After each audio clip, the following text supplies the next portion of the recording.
Welcome to this week's Treasury Career Corner podcast, where I interview Treasury professionals about their Treasury careers. Each and every week, I talk to them about how they've built their careers, where they are now, where they see both themselves and the Treasury profession going to next. Let's get on with the show.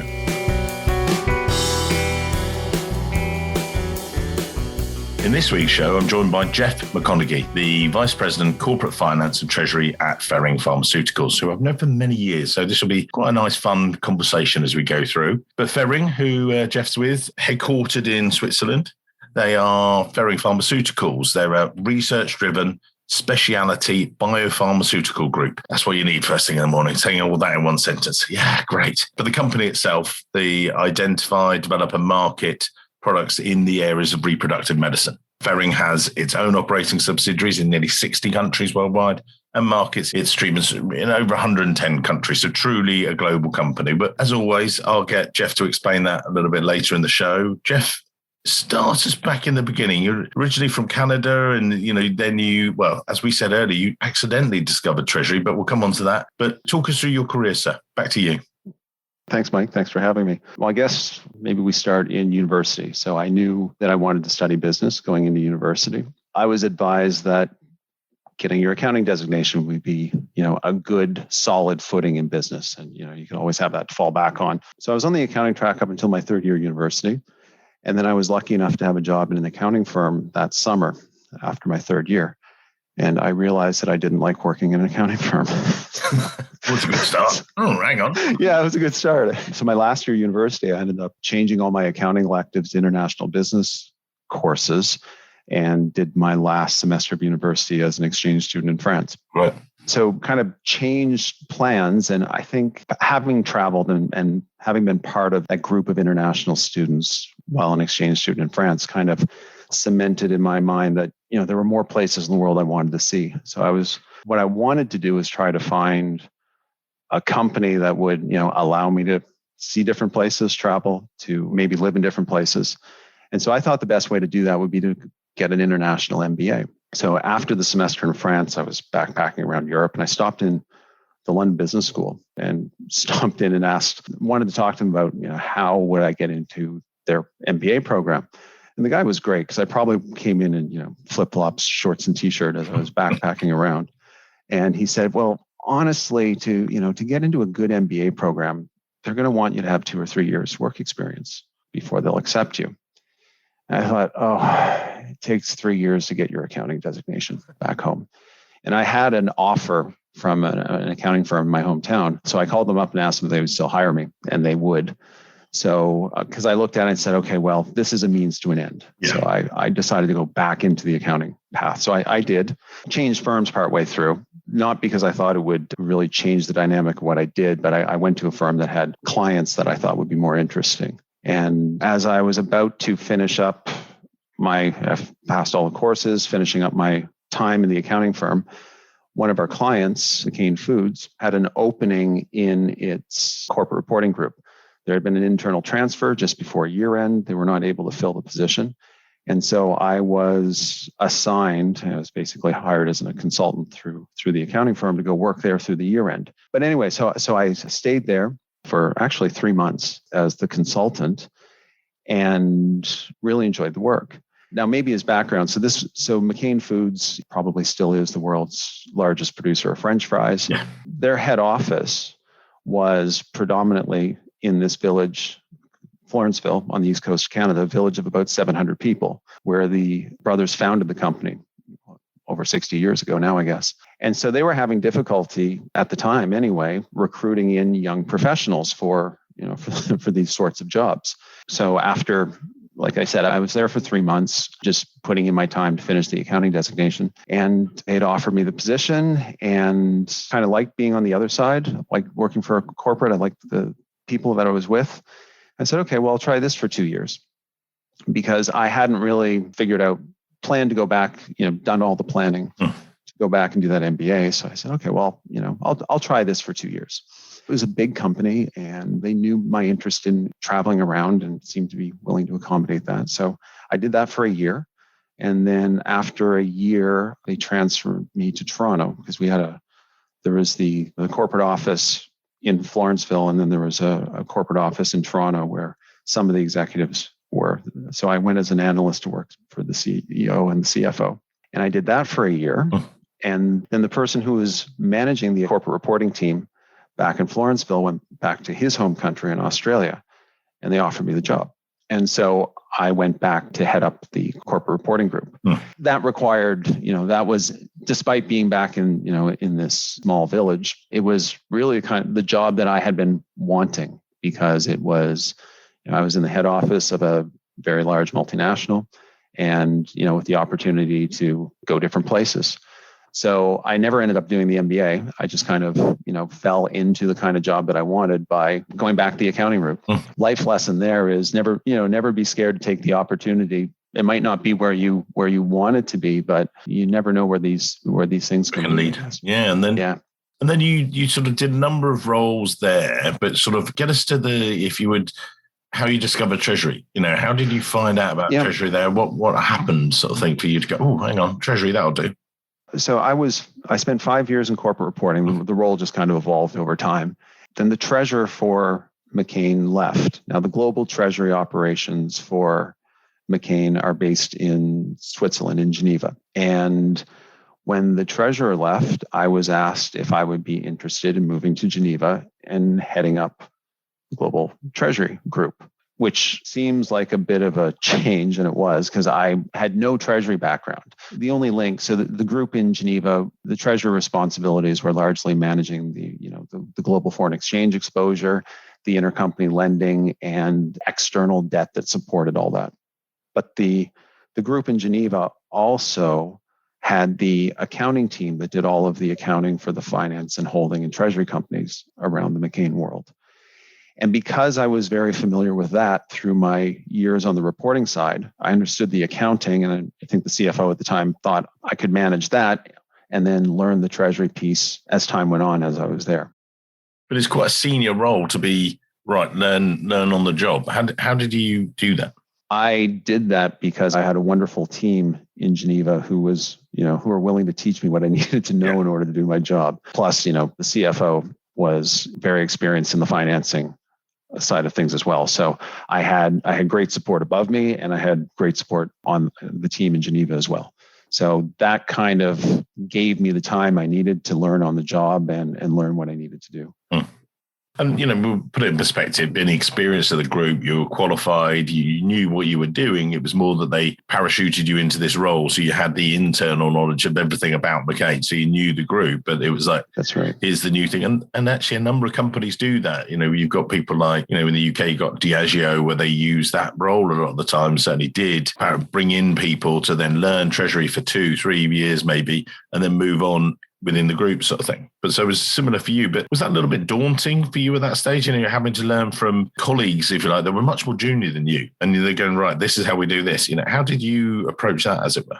So, any move is hard. And then, you add the international piece to it, and I was still in the same company, but I was changing careers. Yeah. Complete career change. So how did I handle it? In terms of dealing with the team, very humbly, because they understood what we're doing, day to day. Yeah. I was learning from my boss, kind of what we were doing on the structuring of the financing, how that all fit in. So it was really coming in, being very clear about what my experience was and what it wasn't, how I would be leaning on them to continue to do what they do and help guide me as we were there. I think it's really about asking questions and just taking the right approach, acknowledging that you're not the expert and you have things to learn, but you can help shape other things while you're there and hopefully make the office a better place. At the same time, you'd made a move location-wise. What was that like for you? So moving from Canada to Switzerland, all moves are kind of challenging. And it was, I must admit, it was a difficult move at first because you're changing countries. You're moving to a place where, I'm not proficient in the language. You're trying to understand the differences in how they do things, find an apartment, while at the same time, you're learning a brand new job. Yeah. Although, in hindsight, probably one of the easier moves that I've made because, kind of life goes on and things get a little more complicated when you start to move with family members and pets and that sort of thing later on. But yeah, it took a while. I'd say, I remember saying it took, 9 or 10 months to kind of get adjusted to your new existence, and, probably longer than that to get adjusted to the new job as well. So you made that transition, and so you're the treasurer at McCain over in Switzerland. You did that treasury role there for, just over 4 years, but then it was time to go back to Canada. What happened, or, how come the move? Well, what had happened is I got a call about a treasurer position in Toronto with a company called Celestica.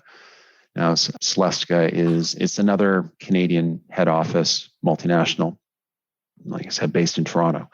And so I got the call about they were looking for a treasurer, and what appealed to me about the role was it was a broader treasurer role than what I had at McCain. Not only was it the treasury piece, the kind of the core treasury piece, but it was also insurance, it was global pensions, and customer credit. So there were these other different pieces, and some of that, put you much closer to the business than maybe you would as just, managing kind of that in-house bank like I was at McCain. Yeah. That's what happened. I got a phone call. It just seemed like the right time to make a change to a much broader treasury position. And I mean, it was interesting as well too, because I was going from McCain private company to Celestica public company, listed in both Toronto and New York. So you had that public element to it, potential of public bond markets, and the equity piece as well. So that again was a big change, because changing countries again, this time I wasn't moving just by myself. I was moving with the lady who's now my wife, who's from Geneva, and our dog.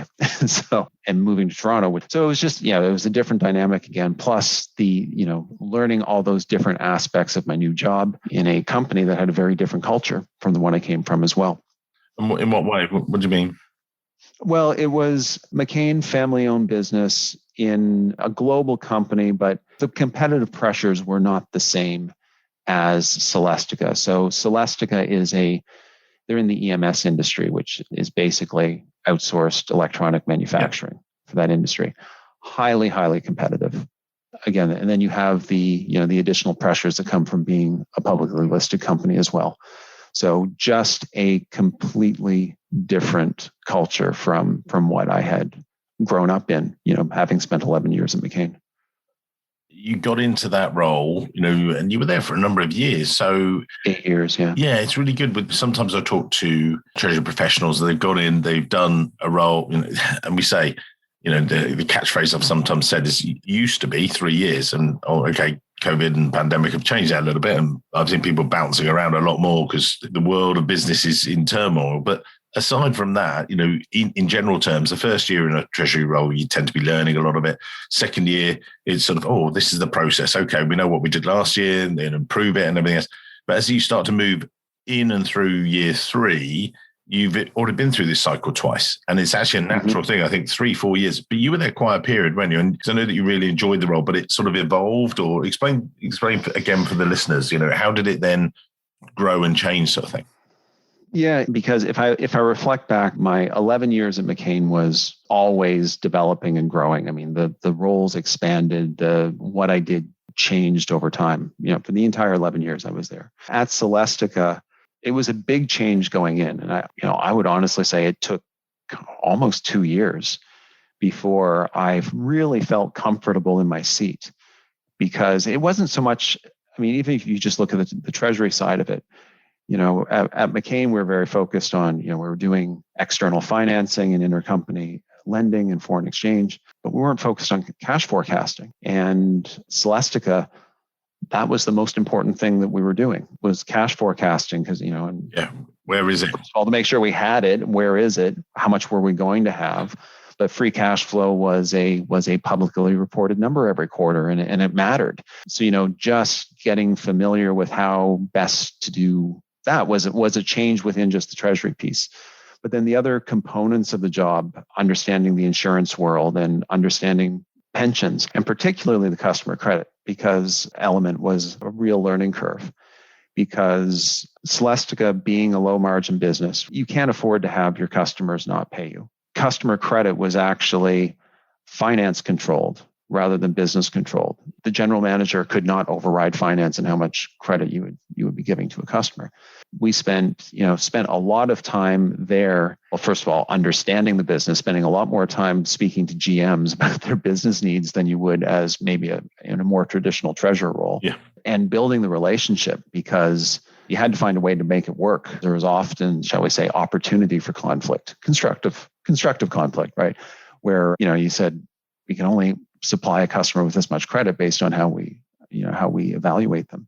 But you need this much more. So let's talk about the ways that we can bridge that gap. So I guess because of some of the pieces that were external to Treasury, there was a constant evolution of different situations and experiences that made the job maybe more interesting for longer than it would if it had been more of a restricted treasury role. So I guess maybe circling back here, I mean, I think because the role was so much broader than my previous one, it took longer to get up to speed, right? But it also made it a little more, made it interesting for a longer period of time. Yeah, diverse and more across the business sort of thing. And, again, we talked about this on the pre-conversation we had, and that's one of the reasons I sort of asked about it as well. And then that's it. You'd had your time again in Canada. So you've been at Celestica for this period of time, and but you also had a sort of a drawing to go back to Switzerland because you love the country and the roles. And I know that you looked for a while to sort of get back there. What was the tipping point, or how come? And tell us about Ferring and things. So fill in that for the listeners, if you would. My wife being from Geneva, we had family reasons to come back to Switzerland. Yeah. So that was the big draw of coming back. And so I had learned of this position becoming available at Ferring, and so I got in contact with with the people who are organizing that and managed to find my way here. So after 8 years in Toronto, moved back to Swiss Romand, to this part of Switzerland, to start the next phase of my career at Ferring. And tell us about Ferring as a group. Again, people won't know about the group and things. Ferring, it's a mid-sized pharmaceutical company. I think we're in the top 50 pharmaceutical companies around the world. It's privately held. And so I know when I was looking for information about the company, and getting ready for the interview, it was very difficult to find information about it. No, very little. So it's a private company and operates, we're just shy of 2 billion euro of revenue globally. As you mentioned, we operate in almost 60 countries around the world, very much focused on women's health and reproductive medicine. That's about half the business as it is there. I can share some of this information now compared to when I was looking, 3.5 years ago, because some of the things that we've done in the last year with the Swiss public bond that we issued, but we can talk about more of that in a minute. Yeah. So specialty pharmaceutical company. I mean, what's great about this is I'm back in a private company again, and I understand the differences between a private company and a public company. So I'm very comfortable in this sort of environment. It's a global company. We have operations around the world, so we still have that very international element to it, and it's a new industry for me too. So it's another learning. I think it's nice to be a treasury professional because your skills are transferable from one industry to another, which does allow you to kind of change things up and experience different things along the way, which is interesting. That's where we are at Ferring. I mean, in terms of the role here, the treasury role, it's treasury. So it's the basic treasury piece. I do have responsibility for global insurance programs as well. And here I have part of my team is the business development finance group. So we do all of the financial valuations and reviews of any business development deals that come through globally. So again, it's another interesting add-on to the role because it does help you see some of the things that we're working on, things that we're considering investing in, which feeds in very well, of course, to funding needs and cash planning needs as well. So obviously you've been with a private group, then you went with a public group. So, lots of public information is easier to, publishing your figures and everything else. You went back to a private group. And then, as you said, you wanted to raise these funds, do more development and everything else, but you're sort of trying to then convince internal stakeholders who've got used to the idea, no, we don't tell anyone else, it's our information. How did you get over that? Because there'll be other treasury professionals in a very similar situation. So how did you do that? With a lot of help from the CFO, I think is the right answer. Being a private company and having never published your financial statements, which was a requirement. I mean, it's a requirement in order to issue a Swiss public bond. Right. Through that, I think it was a number of conversations because, at the time we were looking at different financing options, and it was a conversation about, we've looked at all these other different markets, and we do think this one is very appropriate for us. Given our situation as being, it's our domestic, it's our local market as a Swiss corporate. And, just having the conversation too about what we thought the implications of issuing that information. Yeah. And, just talking about it, saying, well, we don't really think we're giving up any competitive advantages by doing this. And, just getting more familiar with, or just getting more comfortable with that, was just that idea, and assuring people that we weren't really disadvantaging ourselves by doing it. And it's a process. I think it went quite smoothly in that transition to getting people's thinking that, this is okay. Yeah, this is buy-in. Yeah. Yeah. And when we did, it was actually quite surprising because a lot of people were across the company were quite excited that we were doing this. They thought it was a good thing. It was more transparent. It was, it was better for employees. We got a lot of positive feedback from it. As we move through your role sort of thing, and again, I do this on each week, talking about the future of, Treasury and things like that, what do you see as the developments coming along that you think are relevant? I had a really great podcast recently with Phil Scott from Ferguson. And one of the key things, lots of people go off to these conferences and everything and, come back, rah. And one says, blockchain, this. He said, is it relevant to our business? Is it relevant? And relevance was, you sometimes go in the offices and they have quotes on the wall, motivational quotes. But I think, we joked about the fact that they should have put up something on the relevance ? And actually, he said there was a real shift that when people were then coming back from conferences, where you want to get new ideas and, sometimes, not the energy level was down, but they come back in and they go, was it relevant? No, not really. Okay. And it, gave people much more real world view and what's going to make a difference. I know we spoke about this before and things like that, but where did it go? Where does Treasury go to from here for you? What are the key things you're seeing?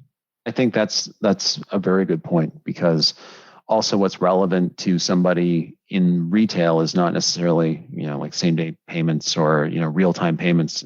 It's not as relevant to me as it might be to somebody in another industry. For me, I think it's difficult to predict, but I see, one thing impacting us in the future, and I think it's here to stay, is ESG. The new requirements, not new requirements, but, linking your funding to, kind of ESG related targets. I just think that is key. One area where it just seems to have enough foundation now that it's going to stay. Yeah, it's the right ethos and it's the right thing to do in a way, because then if it's... Oh, absolutely. If it's... Yeah. And I know that you guys are, and you're very keen on that as well, don't you? So we're kind of early stages of that. We have an ESG group. They're starting to work through what that framework looks like for Ferring. Yeah. Because we have a revolver renewing here soon. And so the questions are coming up. I actually, pose the questions to our banks in terms of adding that element to the revolver, what's needed. So we're already having those conversations, but it's, like I said, I think that is one trend that's here to stay. So you've got an experienced treasury team there with you at Ferring. What's it like?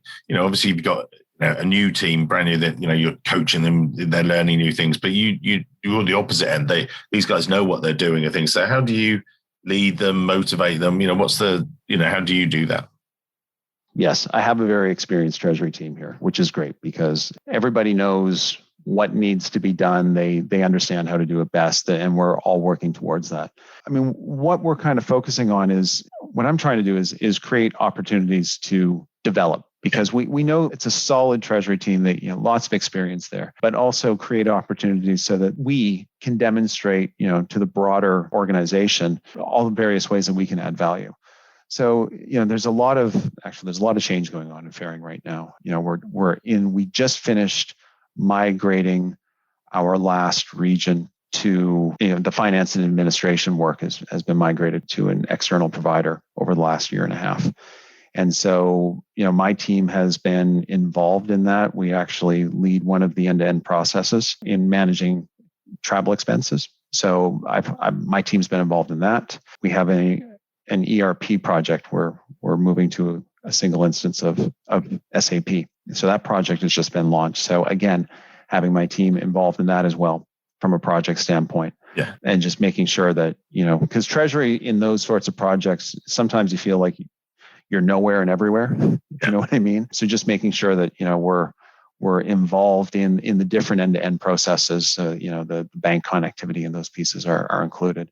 So it's really, to me, it's about that. First of all, just getting out of the way so they can do their job. Yeah.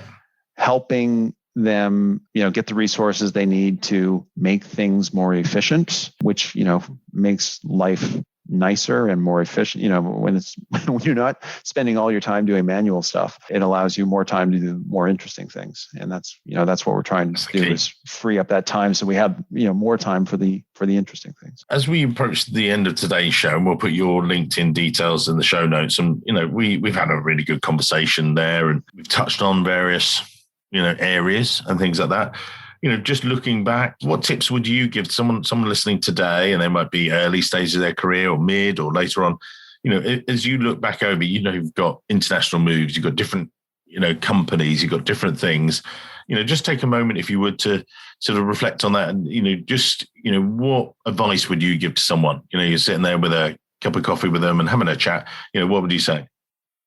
Pieces of advice. Well, I think the most important thing that I accidentally learned in my career was to be open to whatever opportunities present themselves. I mean, I was willing to go work in a location that not a lot of other people wanted to at the time, and that allowed me to kind of accelerate, I think, my career faster than, if I had not been willing to do that. And you just never know where a path is going to take you. So, I mean, early in your career, yes, seize the opportunities where they might lie, because they may work out, or they could work out very well, or you might, if they don't, there's time to change. Yeah. So I'd say that is probably, first and foremost, the thing that I've learned. Jeff, that's amazing final piece of advice. I think that just, it's just been a nice, relaxed conversation. Some of ours, we're sort of deep diving all over, but it's just a nice conversation with a experienced Treasury professional such as yourself. And as we said before the show, I can't wait to see you now as we come out of lockdown for a beer one day soon. So we'll put your LinkedIn details in the show notes. So thank you for your time today, sir. Well, no, and thank you, Mike. Really, it was fun. I appreciate the chance to talk. Lovely. Thanks very much. Thank you. Hello, it's Mike here again. I hope you enjoyed this week's show. If you did, then maybe you want to follow the show or subscribe, depending on where you listen, whether that's iTunes, Spotify, or another great place to listen to the show from. It's totally free and means that you'll be the first to see each and every week when we release a new show. And maybe whilst you're there, you could even leave a quick review. Reviews and ratings are among the most important metrics for a podcast to effectively rank. And as you can probably appreciate, the podcast is a lot of hard work to produce every week. It'd be amazing. Just take, say, 20 seconds, leave a quick review of my amazing guests and their great career stories. We'd really appreciate it. Thanks very much, and I can't wait to see you soon.